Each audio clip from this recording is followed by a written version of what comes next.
ஐயப்பனுக்கு மாலை போடுபவர்கள் கடைபிடிக்க வேண்டிய சில விஷயங்கள். கார்த்திகை மாதம் பிறந்தாலே எப்படி தீபம் ஞாபகத்திற்கு வருமோ, அதேபோல் ஐயப்பனுக்கு மாலை போடுவதும் ஞாபகத்திற்கு வரும். காலை எழுந்ததும் ஐயப்பன் பாடலோடுதான் கார்த்திகை மாதம் முழுவதுமே விடியும். 48 நாட்கள் விரதம் இருந்து ஐயப்பன் கோவிலுக்கு சென்று விரதத்தை முடிப்பவர்கள் பல்வேறு விஷயங்களை பின்பற்றி விரதத்தை கடைபிடிக்க வேண்டும். அப்படி விரதத்தை கடைபிடித்தால்தான் அந்த ஐயப்பனை நல்ல முறையில் போய் தரிசிக்க முடியும். அந்த வகையில் ஐயப்பன் கோவிலுக்கு மாலை போட்டு வீட்டில் விரதம் இருப்பவர்கள் கடைபிடிக்க வேண்டிய சில விஷயங்களை பற்றி இந்த பதிவில் பார்க்கலாம். ஐயப்பனுக்கு மாலை போடுபவர்கள் ஒரு நாளைக்கு 2 முறை குளித்து கருப்பு நிற ஆடை அணிந்து சுத்தமாக இருக்க வேண்டும்.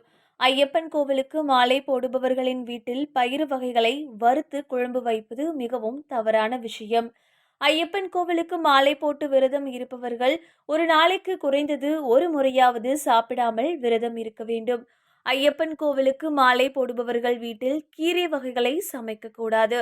ஐயப்பன் கோவிலுக்கு மாலை போட்டால் பழைய உணவு வகைகளை சாப்பிடக்கூடாது. அன்றாடம் செய்த உணவுகளை மட்டுமே சாப்பிட வேண்டும். ஐயப்பனுக்கு மாலை போட்டு விரதம் இருப்பவர்கள் முடி வெட்டுதல், சவரம் செய்தல் போன்ற விஷயங்களை செய்யவே கூடாது. ஐயப்பன் கோவிலுக்கு மாலை போட்டவர்கள் பகலில் தூங்குவது கூடவே கூடாது. தினமும் மாலை நேரத்தில் ஐயப்பனை நினைத்து வீட்டில் பூஜை செய்து வழிபட வேண்டும்.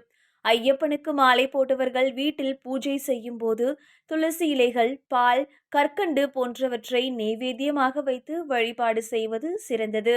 ஐயப்பன் கோவிலுக்கு மாலை போடுபவர்கள் கடுமையான பிரம்மச்சாரி விரதத்தை கடைபிடிக்க வேண்டும். மேற்கூறிய அனைத்து விஷயங்களையும் கடைபிடித்து விரதம் இருந்தால் நிச்சயம் அந்த ஐயப்பனை நல்ல முறையில் போய் தரிசனம் செய்யலாம்.